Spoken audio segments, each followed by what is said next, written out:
The email sat open on the laptop screen, its glow the only light in the rustic cabin. Ethan's fingers, thin and skeletal, rested on the keyboard.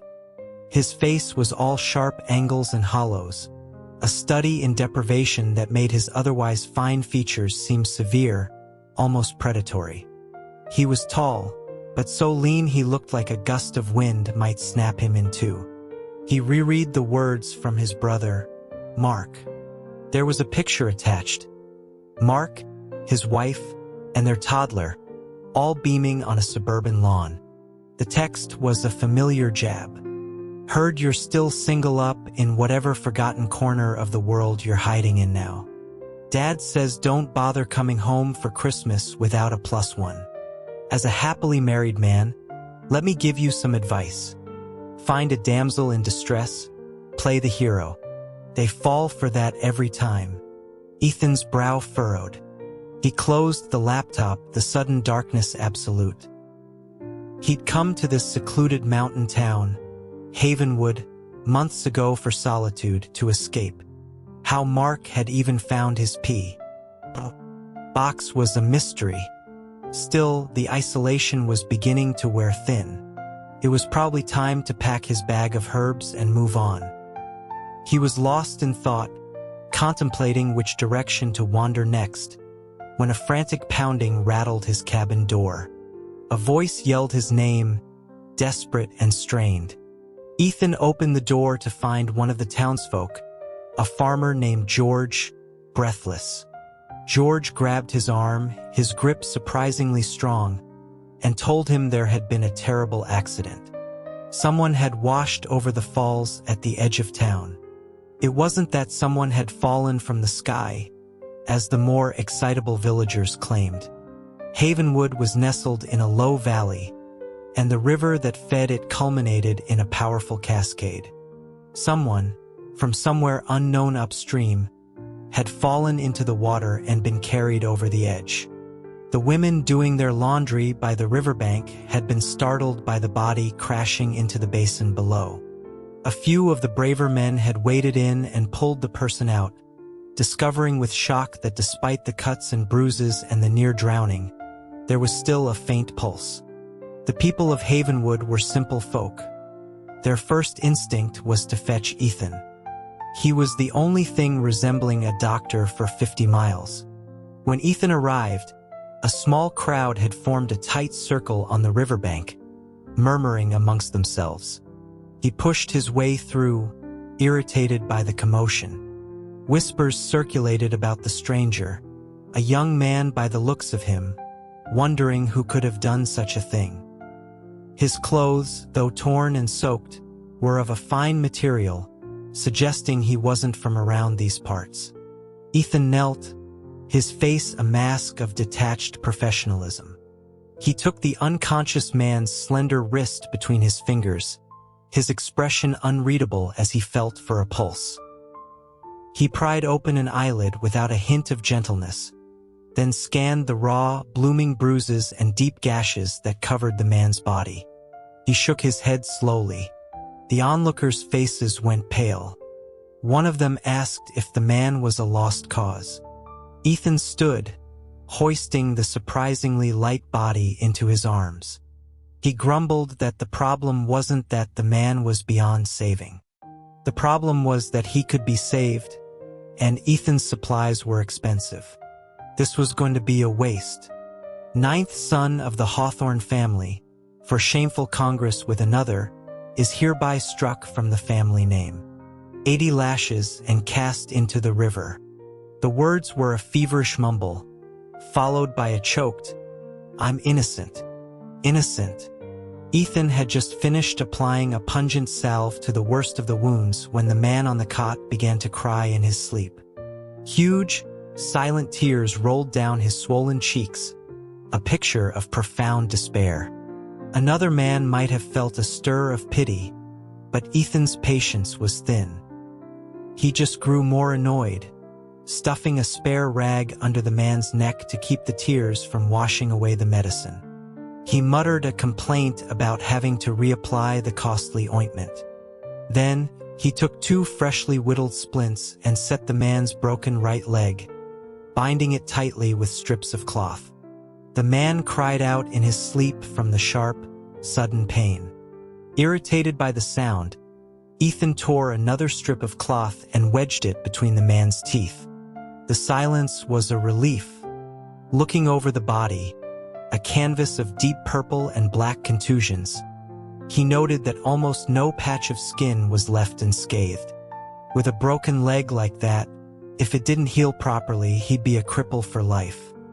For a young man to be in this state was unusual. Ethan raised an eyebrow, a cold thought crossing his mind. If this person had no money and no family to speak of, who was going to pay the medical bill? This was looking more and more like a losing proposition. It was 3 days before the man finally opened his eyes. His first sight was Ethan's gaunt, hovering face, which promptly scared him back into unconsciousness. When he came to again, his eyes were wide with a pitiable fear. He asked in a raw, raspy voice if he was in the underworld and if Ethan was the Grim Reaper.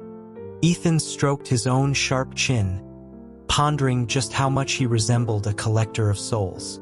Seeing the terror still lingering in the man's eyes, he reached out and poked the splinted leg. The man yelped. Ethan stated with grim satisfaction that pain meant he wasn't dead. The news that he was alive seemed to shock the man more than the prospect of death. He tried to leap up but collapsed back onto the cot with a gasp, clutching at some unseen injury and dissolving into a fit of coughing that shook his whole frame. Then, strangely, he began to weep again, not with relief, but with a renewed despair, repeating that he was still alive. He was actually still alive. Ethan watched, unimpressed. He remarked dryly that while the man wasn't dead yet, if he kept thrashing around like that, he would be soon. He then got straight to the point, asking for a name and who would be covering the expenses. The question seemed to stun the young man into silence. He wiped at his tears, his face clouding over with sorrow, but he couldn't provide a name. Ethan's patience wore out. He had noticed the name Julian intricately embroidered on a scrap of the man's ruined shirt. He told him that from now on, he'd be called Julian. The name seemed to spark a flicker of recognition, a flash of pride, before it was extinguished by a wave of resignation. Julian agreed quietly, adding that whatever his benefactor said, so it would be. Ethan held up a hand, scoffing at the term benefactor. He explained that a single word of gratitude wouldn't pay for the resources he'd expended. He pulled out a small, worn ledger, declaring that in 3 days, Julian had consumed food, shelter, and a considerable amount of rare herbs, valerian root, golden seal, ginseng. The cost of materials alone, he announced with dramatic flair, amounted to $50,000. That wasn't even counting the round-the-clock personal care, which he claimed was priceless. He questioned how Julian planned to pay, calculating interest aloud and theatrically wondering if he'd have to track him down in the afterlife to collect the debt. $50,000. The amount was staggering. In his old life, it would have been a trivial sum. Now, he didn't have a single cent. Julian's face flushed with shame, admitting he had nothing and asking for more time. Ethan just laughed, a harsh, grating sound. He laid out the 2 options available. Julian could either pay the bill and Ethan would guarantee a full recovery, or Ethan could cut his losses. Consider the money spent a bad investment, and throw him out right now to fend for himself. He made a move as if to haul him off the cot. Panic seized Julian. Havenwood was isolated. He was badly injured with a broken leg. Being thrown out now was a death sentence. He wouldn't make it a mile before he collapsed. He began to plead, tears streaming down his face as he clung to the hem of Ethan's worn coat. He begged Ethan to save him, insisting he didn't want to die. Ethan looked down at him, his eyes cold and assessing. He yanked his coat free, stating that his medical services, except for family, were never free. He told Julian to spend less time begging and more time thinking of how to raise the money. The word family snagged in Julian's desperate mind like a fishhook. He looked up, a wild idea blooming. He asked if Ethan was married. If he were to marry him, would that make him family? The question stunned Ethan into silence. His perpetually grim face registered shock. He could almost hear his brother Mark's voice in his head. Find a damsel in distress. Play the hero. They fall for that every time. For once, Ethan's sharp tongue failed him. Julian, misinterpreting the silence, quickly backtracked, his brief surge of boldness deflating. He mumbled that if Ethan was already married, it wouldn't count, as he could never be a second partner. He would rather die with his integrity intact. Ethan looked him over, a flicker of something unreadable in his eyes. He pointed out the irony of him suddenly having principles. He warned Julian that marrying him would mean no ceremony, no rings, and a life of hard work. He sized up Julian's soft hands and delicate build, guessing correctly that he was a pampered rich boy who couldn't tell wheat from chaff. Ethan declared that even though he was just a poor medic, he had no intention of marrying a useless porcelain doll he'd have to worship. Julian's face turned scarlet with indignation. He was speechless. He had never encountered such a crass, shameless person in his life. But Ethan just smiled, a thin, cruel twist of his lips that made him look even more menacing. He said he wasn't forcing anyone, then simply asked if it was a yes or a no. Julian looked at him, tears of frustration welling in his eyes. He knew he was outmatched. What choice did he really have? With a choked sob, he agreed. Within 3 days, the entire village of Havenwood knew that Doc Ethan, their reclusive temporary resident, was getting married. And not to just anyone, but to the mysterious young man who had fallen from the sky. The villagers, bewildered but supportive, showed up at Ethan's dilapidated cabin with small gifts. The town mayor, a kindly old man, presented Julian with a new birth certificate and a marriage license. He was now officially Julian Stone. The mayor wished them happiness and longevity before being politely but firmly shown the door by Ethan. The wedding was as Spartan as it could be. There was no reception. Ethan had simply gone into the woods and gathered some wild greens and mushrooms, making a thin stew. Each guest was given a small bowl as a thank you gift. Julian wore the same clothes he'd been found in, now washed and mended, with a wildflower tucked behind his ear. Ethan was even less festive, his patched coat making him look more like a beggar than a groom. Julian looked at the gaunt man before him, then down at his own splinted leg, and let out a sudden, bitter laugh. Under his breath, a curse escaped the lips of the once refined young man. This whole situation was a goddamn mess. That night, Ethan was so frugal he wouldn't even light a candle for more than a few minutes. The cabin was plunged into darkness, the only light a sliver of moon through the grimy window pane. The wind whistled through the cracks in the walls, making the old structure groan and creak. Julian, who had always been timid, felt a chill of fear. Ethan, however, seemed perfectly at ease, calmly putting away the leftover stew and tidying up. Julian burrowed under the thin, coarse blanket, the rough fabric scratching his cheek. He called out softly to his new husband, suggesting that he leave the chores for tomorrow and come to bed. Ethan grunted in acknowledgement but finished his tasks before finally joining him on the makeshift bed. A door laid across 2 sawhorses. The entire structure groaned alarmingly under his weight. The sound, combined with the darkness and the strange noises, sent a fresh wave of fear through Julian, and he instinctively pressed himself against Ethan for warmth and safety. Ethan stiffened, He looked down at the figure huddled against him and asked what he was doing, trying to get his clothes off. His voice was cold, accusing Julian of being a seducer, that a man's essence was precious, and that he had no intention of letting Julian drain him of his life force. Julian recoiled as if burned, his mind reeling. He was too stunned to even be angry. This man, his supposed husband, was utterly, completely insane. He didn't sleep a wink that night. He kept replaying Ethan's bizarre admonitions in his head. The doctor had lectured him in the dark, his voice a low monotone, about how he understood Julian was probably smitten with his dashing, charitable nature, but that with his legs still broken, Ethan simply couldn't bring himself to perform. The man was a lunatic. If not for his desperate circumstances, Julian would never have married him. He finally drifted off into a fitful sleep just before dawn.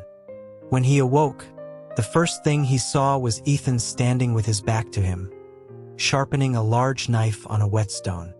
The rhythmic scrape of metal on stone sent a shiver down his spine. Ethan spoke without turning around, his voice laced with its usual sarcasm, complaining that while other men married diligent partners, he had married a lazybones who slept until the sun burned holes in the sheets. He turned, holding out a chipped earthenware bowl filled with a dark, bitter liquid. He told the lazy wife to drink his medicine. Julian, though seething, was in no position to argue. He took the bowl and downed the foul-tasting concoction in one gulp, his face wrinkling in disgust.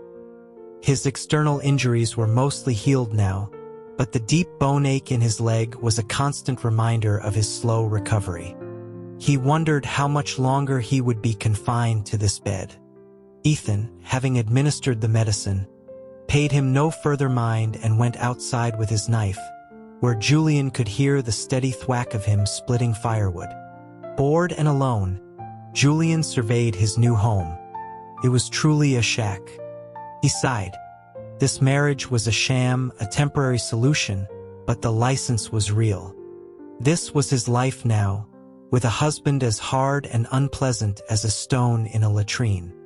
All he could do was take it one day at a time. At least he was alive.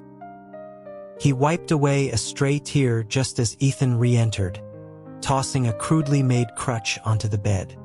Ethan informed him that he'd been lying around long enough. He told Julian to get up and get used to the crutch, to go outside and feel the sun.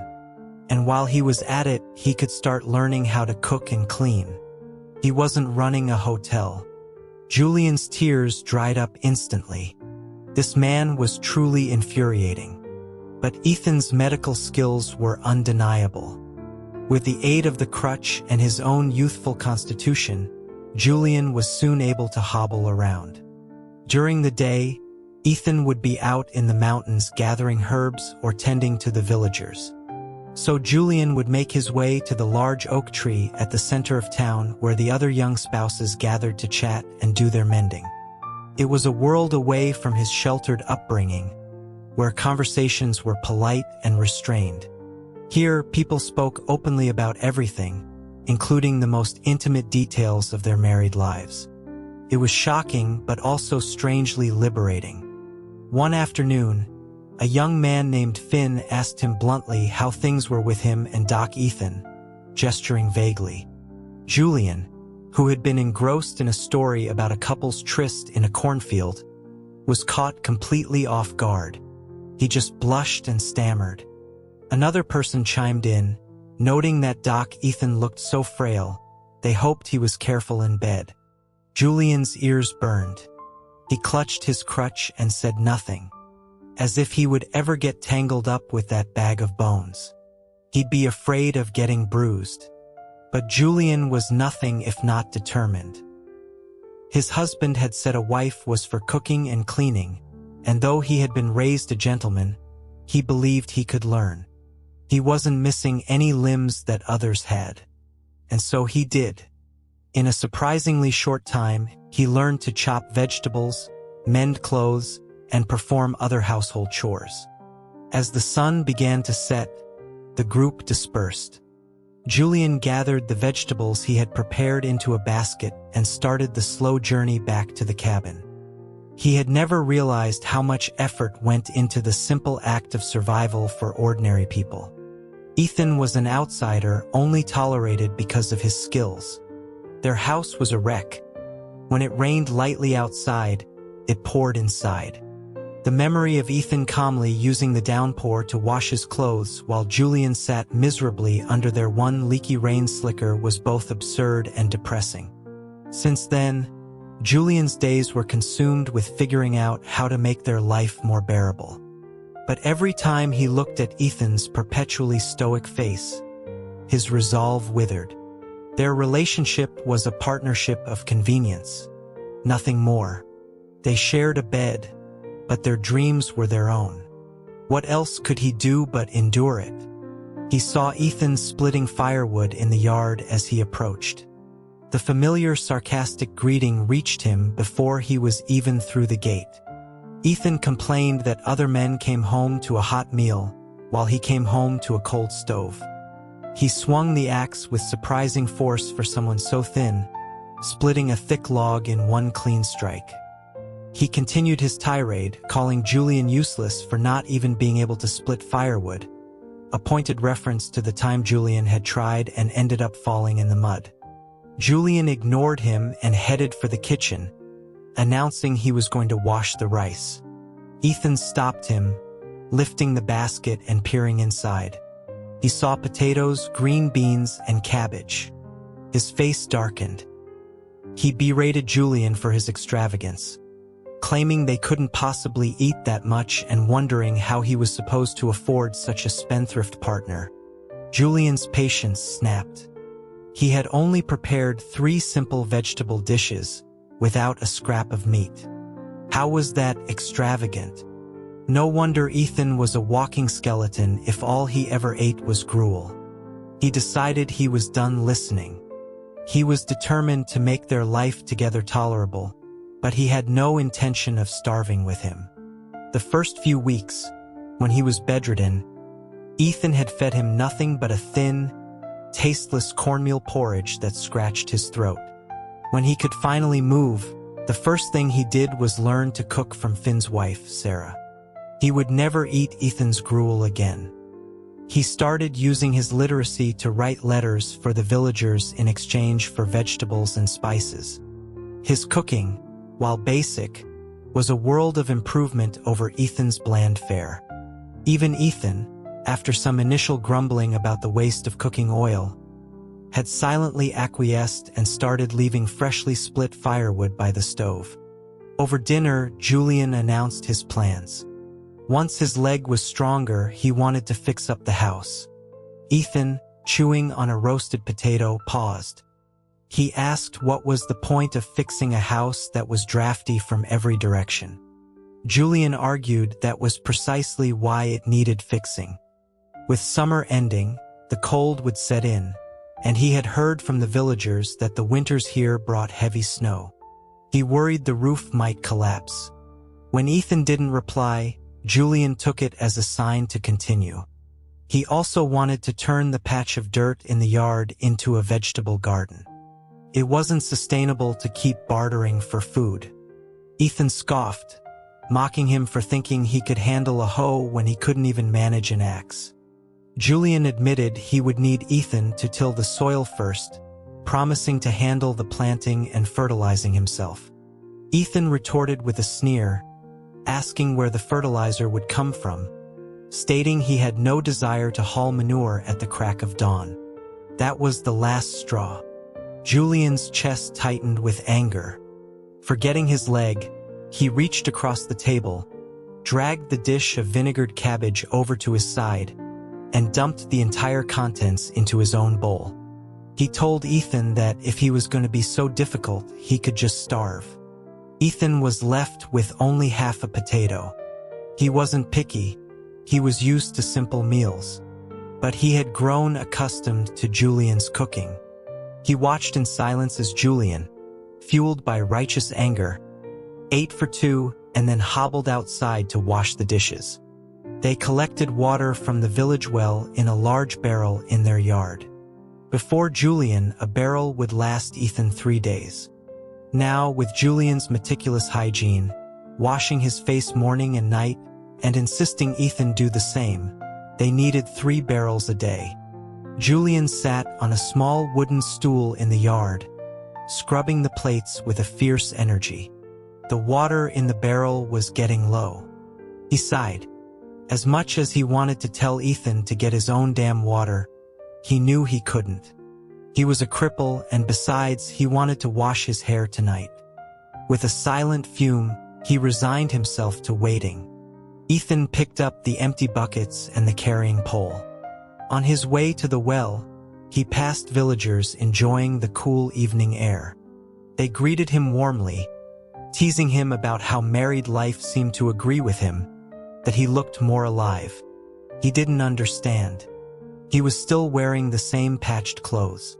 What was different? He filled the buckets, his mind churning.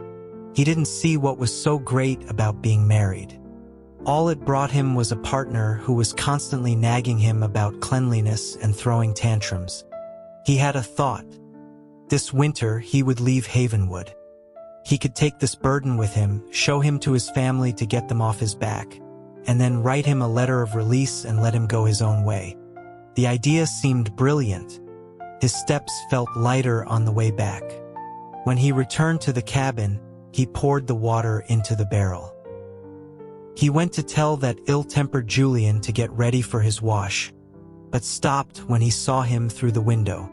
Julian was sitting on the edge of the bed, a needle and thread in his hands, meticulously mending a tear in Ethan's trousers from his last trip into the mountains. His own clothes were a patched-up mess, yet here he was, carefully sewing a reinforcing patch onto Ethan's. The sight was strangely unsettling. Ethan sighed, turned around, and went back outside. He picked up the hoe and began to till the soil in the yard. If Julian wanted a garden, then fine, he'd have a garden. He would even haul the damn manure. Julian heard the water being poured and knew Ethan was back, but he didn't say anything. He was still full from his anger-fueled dinner. He knew Ethan could be infuriating, but he was also the reason he was alive. He looked down at the needlework in his hands and thought of his old life, which felt like a distant dream. His mother had been a servant who died shortly after his birth. His grandmother had raised him, and for a time life was good. But she had passed away before seeing him settled, and his world had crumbled. He was framed, beaten, and left for dead. The past was smoke. He was Julian Stone now. He had agreed to this marriage for survival, yes, but also for the hope of a home, a place to be safe. Even if that home was a leaky, drafty shack. A voice from the doorway interrupted his thoughts. Ethan told him to come out and wash his hair. Julian put down his sewing, but as he reached for his crutch, Ethan swept him up into his arms. Julian yelped, protesting about his crutch, but Ethan just grumbled about him being a slow, fussy noble and carried him outside. He set Julian down on the stool in the yard. Julian noticed the freshly turned earth and bit his lip, his anger melting away. He was even more surprised to see a kettle of hot water steaming by the barrel. Ethan said nothing, but took Julian's hand. He pulled out a small tin of ointment and began gently rubbing it onto the small cooking burns on Julian's fingers. The salve was cool and soothing. He then took the other hand and did the same. Julian started to protest that he hadn't washed his hair yet, that it would be a waste of the ointment. But Ethan just told him to shut up, adding gruffly that he would wash his hair for him. It was a strange experience. Ethan's hands, though thin, were large and strong. He seemed to know just where to press on his scalp, his fingers working a magic that eased the tension from Julian's body until he was nearly asleep, lulled by the gentle massage. It had been a long, tumultuous few months. He had gone from a pampered young master to a homesteader obsessed with salt and oil. He murmured drowsily to Ethan about what seeds to plant, his voice trailing off as he finally succumbed to exhaustion. Ethan finished washing and drying his hair, wrapping it in a dry cloth. He tidied up and carried the sleeping Julian back inside. The cloth wouldn't absorb all the water, and normally Julian would let it air dry. Ethan looked at the peaceful face, sighed, and then, placing a hand over Julian's head, used his own inner energy to gently heat the air, drying the long strands completely. It would prevent a headache in the morning, he told himself. It would prevent more complaining. He lay down on the creaking bed. Between tilling soil, hauling water, and pampering a lord, he was exhausted. The next morning, Ethan woke to the smell of frying dough and sizzling oil. He sat up. Julian was already in the kitchen, his hair tied up, his sleeves rolled, making breakfast. The morning light caught him just so, and for a moment, Ethan's breath caught in his chest. Then the reality of the situation hit him. He rushed into the kitchen, clutching his heart, and demanded to know why Julian was deep-frying pancakes. It was an extravagant waste of oil. But Julian just smiled, a bright, genuine smile. He said he'd learned it from Sarah, Finn's wife. He'd even added 3 eggs. He apologized for his temper the night before, explaining that Sarah had told him a hearty, oily breakfast helped a man keep his strength up when working outside. He handed Ethan a golden, fragrant pancake and then wrapped the rest in oil paper for him to take into the mountains. Ethan took the pancake, stunned into silence. It was infinitely better than his usual dry bread. He watched Julian pack the food and asked what he would eat. Julian replied that there were leftover potatoes he could heat up. Then he asked, with some trepidation, if Ethan could buy some pork fat in town so he could render more lard. He braced himself for a lecture on his wastefulness. But Ethan just grunted an affirmative and went back into the room to get his things. Julian stared after him, bewildered. Today was a very strange day. With the new patch of earth, Julian planted vegetables. He spent his afternoons with Finn and Sarah, learning the rhythms of village life. One day, Sarah, blushing, asked Julian if he could help her sew some baby clothes. She was 3 months pregnant. Julian was overjoyed for her. The thought of a child filled him with a vicarious warmth. Sarah teased him, saying he'd understand when he became a father himself one day. Julian shuddered. The thought of raising a little miser with his great miser of a husband was terrifying. Deep in the mountains behind Havenwood, in an area even hunters avoided, Ethan moved with a quiet purpose. In one hand, he held a strange compass-like device. In the other, he held one of Julian's fried pancakes. He had been searching this area for months. His father had tasked him with finding something, an entrance to a hidden vault, but the landscape had shifted over the decades, and the old markers were useless. It was like looking for a needle in a haystack. The only upside was the abundance of rare medicinal herbs that grew undisturbed here, which he gathered as he went. A sudden roar shattered the silence. A massive brown bear charged out of the undergrowth. Ethan sidestepped it with impossible speed, and with a single sharp blow from the palm of his hand, the great beast fell to the forest floor, dead.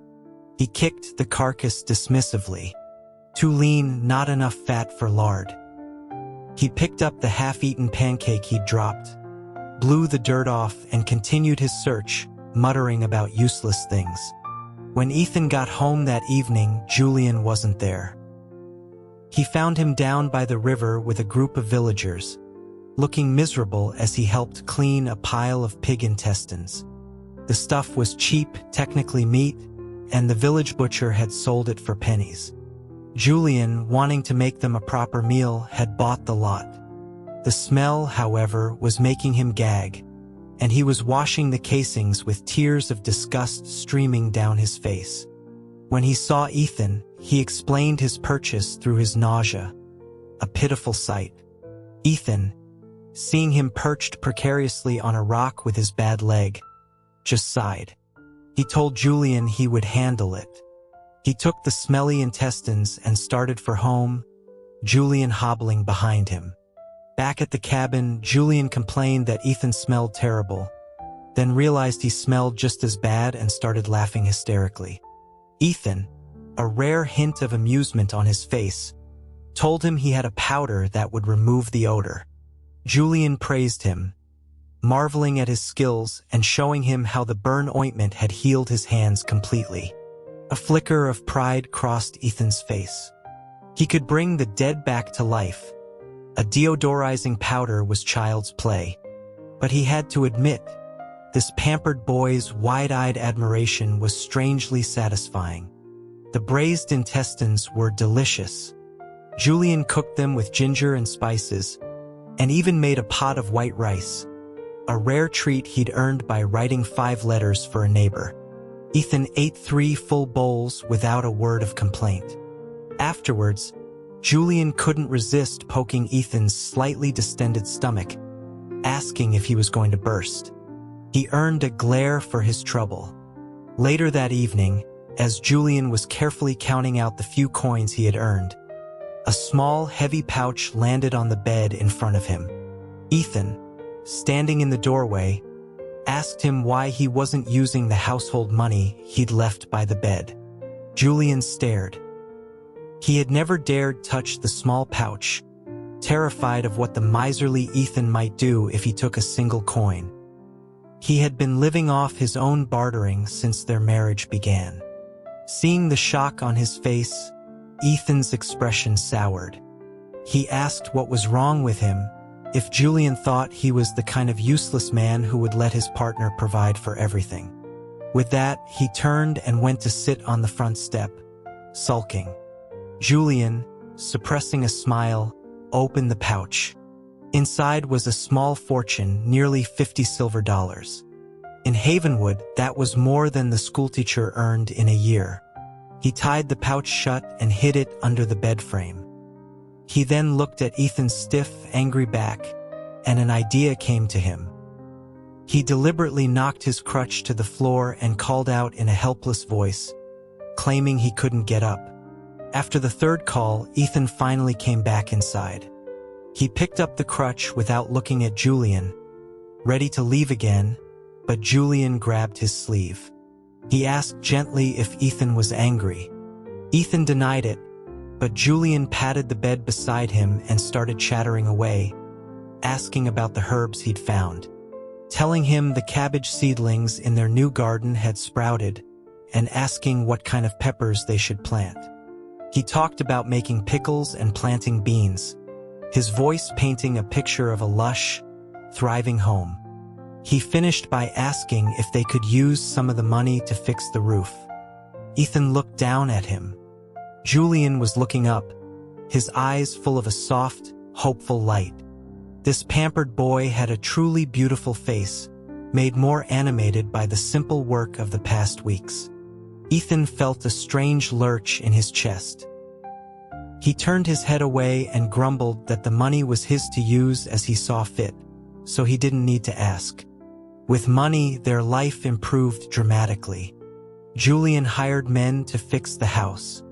He threw out the broken furniture and gave the cabin a thorough cleaning. It began to look like a real home.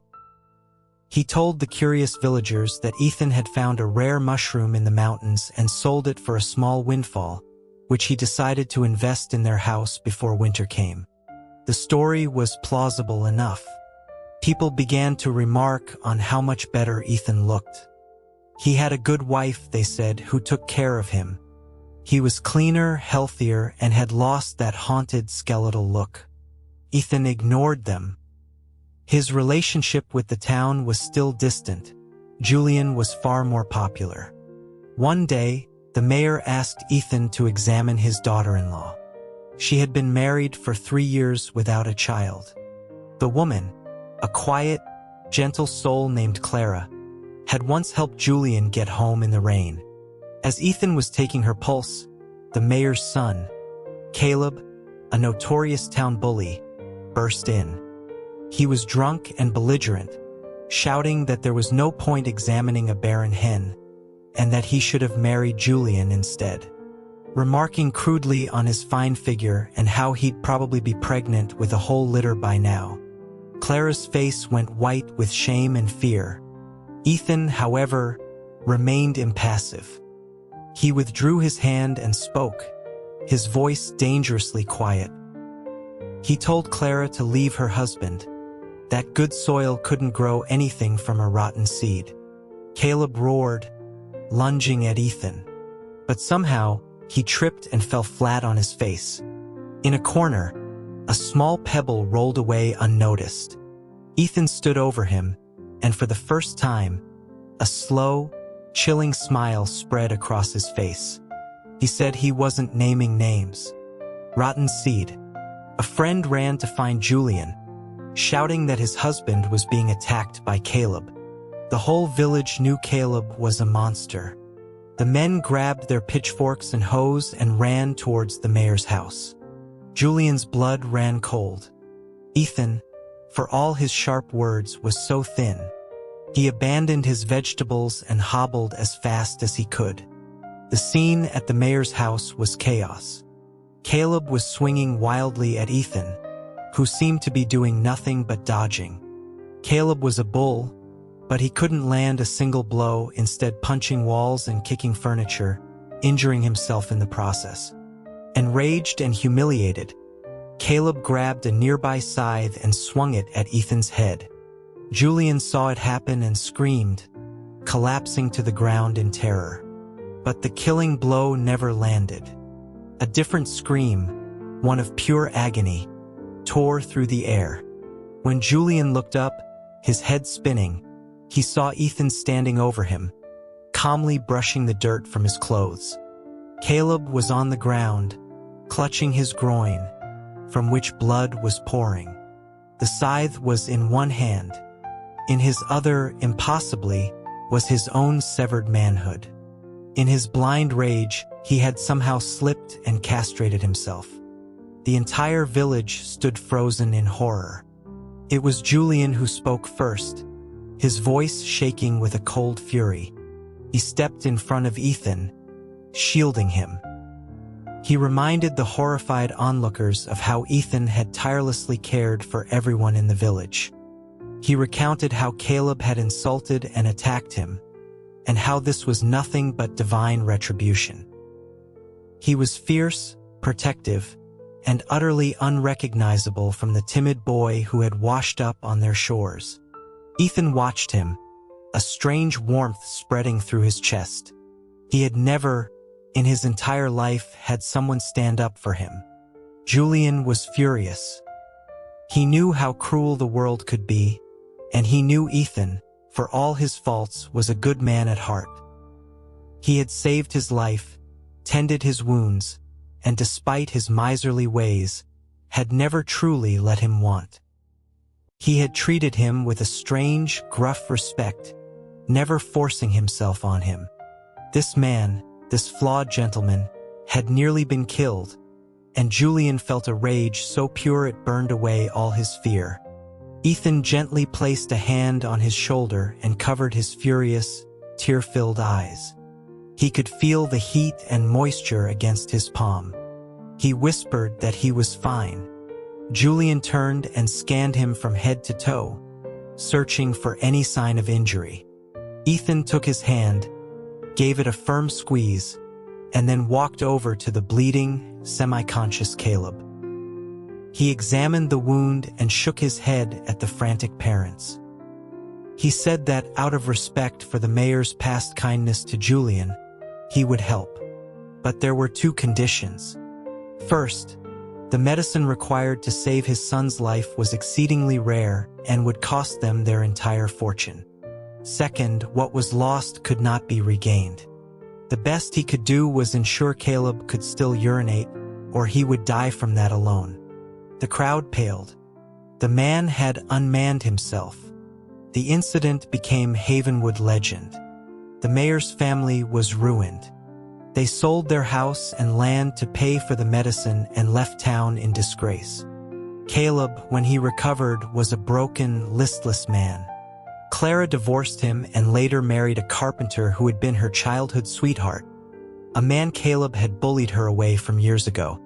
Life moved on. But Julian was not satisfied. Back in their now secure cabin, he demanded that Ethan take off his shirt so he could inspect him for injuries.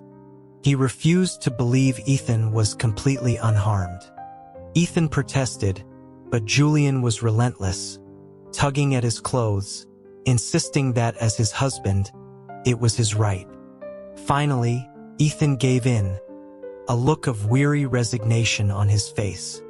As he pulled off his shirt, Julian, who had been bracing himself for the sight of skin and bone, was surprised. The past few months of good food and hard work had put some muscle on Ethan's frame. He wasn't a fragile stick anymore. He had the lean, wiry strength of a woodsman. Seeing his surprise, Ethan smirked. Julian, flustered, threw the shirt back at him, annoyed at his own reaction. Ethan's smirk widened. He pointed out Julian's blushing cheeks, teasing him for being flustered by the sight of his own husband. Julian retorted that he was only worried, nothing more, before Ethan's expression suddenly turned serious. He thanked Julian, sincerely, for defending him, but he warned him never to do it again. He could protect himself. Julian should not put himself in danger. The lack of sentiment was so typically Ethan that Julian just rolled his eyes. That night, Julian couldn't sleep. He whispered to Ethan in the dark, voicing his anxieties about repercussions from the mayor's family, suggesting they might have to leave Havenwood. Ethan, half asleep, simply pulled Julian into his arms, silencing his worries. He murmured that if Caleb had died, they would have problems. But since he lived, the only one whose life would be difficult was Caleb himself. They had nothing to fear. In the warm, solid circle of Ethan's arms, Julian felt a strange and unfamiliar sense of peace. He also noticed, with a jolt, the words Caleb had spat out. His fine figure, good for bearing children. Ethan's arm tightened around him almost imperceptibly.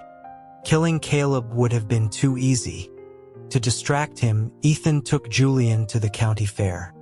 It was Julian's first time out of the village, and the brick buildings and bustling crowds were a marvel. He wanted to look at everything, from piglets to patent medicines. His leg still wasn't strong enough for a full day of walking, so Ethan carried him on his back, complaining about the expense of every stall Julian pointed at, but always indulging him. Julian wanted to buy some fabric for Sarah's baby. Ethan started to lecture him about giving gifts, then saw Julian gently wipe a bead of sweat from his temple. He sighed and agreed. In the fabric store, Julian had the shopkeeper measure Ethan for a new coat. Winter was coming, and he only owned thin, patched clothes. The gesture was so earnest and unexpected that it threw Ethan completely off balance.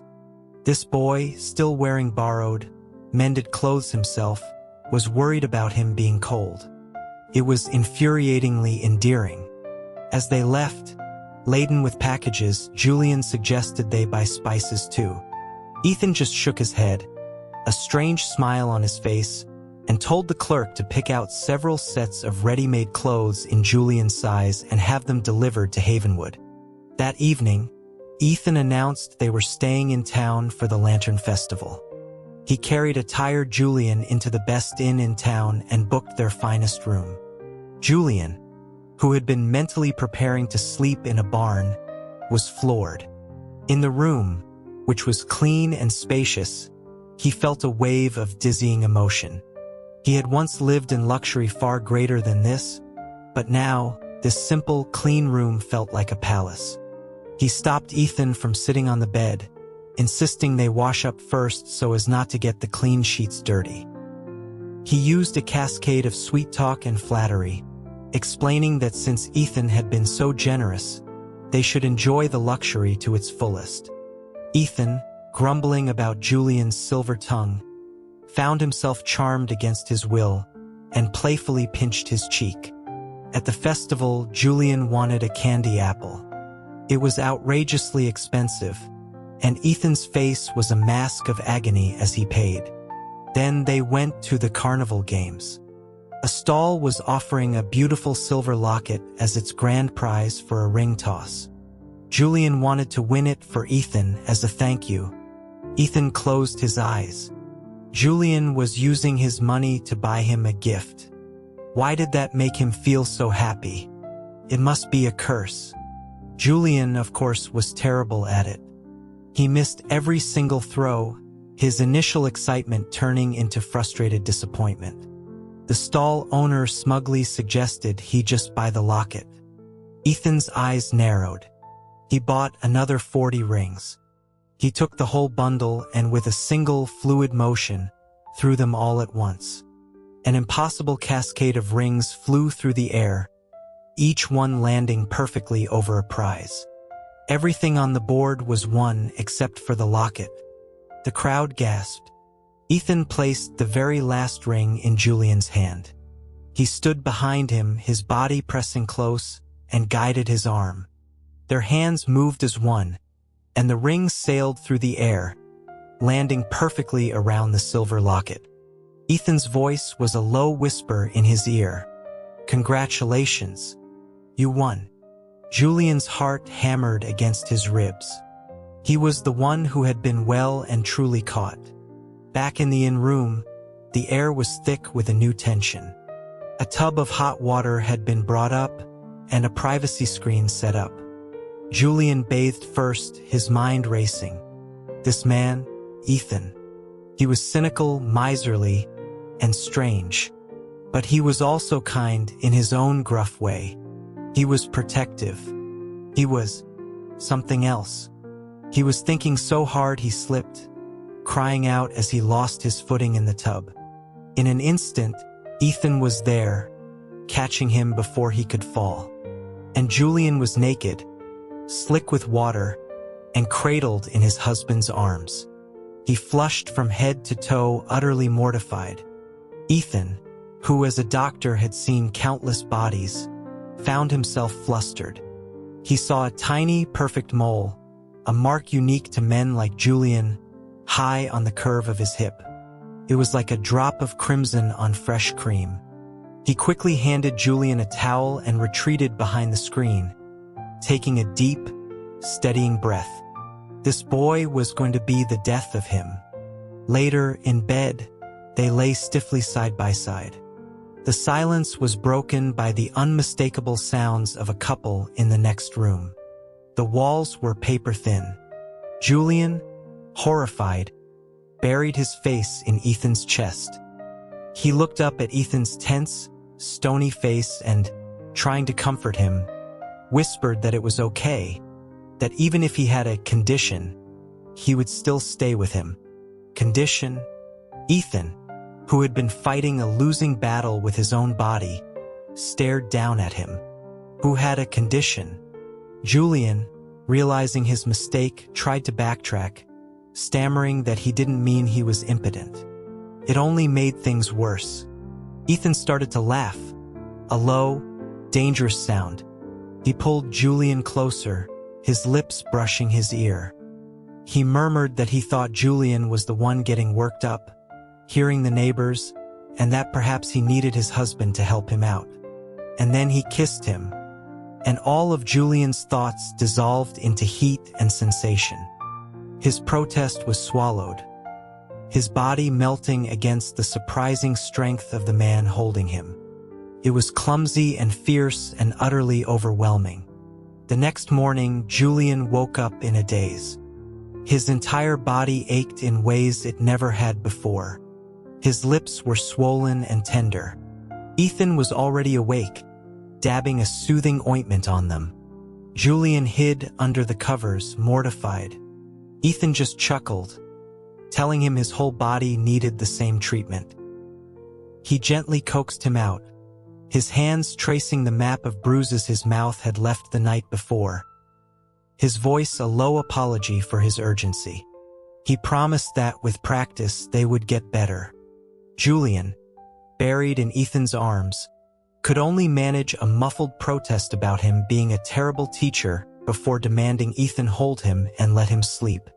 When they returned to Havenwood, the teasing was relentless. Everyone noticed the marks on Julian's arms and neck, joking about the bedbugs being particularly fierce after their trip. Julian was mortified, but life fell back into its comfortable rhythm, now colored by a new, deep-seated intimacy. Then the rumors started. Men in suits, surveyors, had been seen in the mountains behind the village. They were from some big corporation, planning to build a luxury hot spring resort. The villagers were divided, some seeing opportunity, others fearing the loss of their land and way of life. Ethan grew quiet, a familiar tension returning to his sharp features. He began spending more and more time in the mountains, his searches growing more frantic. Julian knew it was connected to the resort, to the secret reason Ethan was here in the first place. One morning, Ethan was preparing to leave before sunrise. Julian, half asleep, felt a sense of unease. He made Ethan promise to take the emergency pack he'd prepared for him. Ethan kissed him, a deep, lingering kiss that tasted of promises and secrets, and told him to go back to sleep. Julian watched him walk out of their sturdy, repaired cabin, across their small, thriving garden, and disappear down the path. A sudden, inexplicable emptiness filled him. He shivered, though the morning wasn't cold. High in the mountains, Ethan ignored the villagers he passed. The surveyors were a complication. Their presence meant his time was running out. His father's vault had to be here somewhere. This resort would destroy everything. He was so lost in thought, his compass device whirring in his hand, that he almost missed it, a flash of white in the undergrowth. A pure white rabbit, a creature of impossibly good omen. He thought of Julian, of how much he would love it. He smiled and began to stalk it quietly. Back in the village, Julian tried to distract himself, but the unease wouldn't leave him. He sat with his friends, his hands busy with mending, but his mind was far away, in the mountains. As the day wore on, the sky began to darken, the air growing heavy and still. The village dogs began to bark, a frantic, unified chorus of alarm. And then, a low, guttural rumble echoed down from the peaks. It wasn't thunder. It was the sound of the earth itself, shifting in its sleep.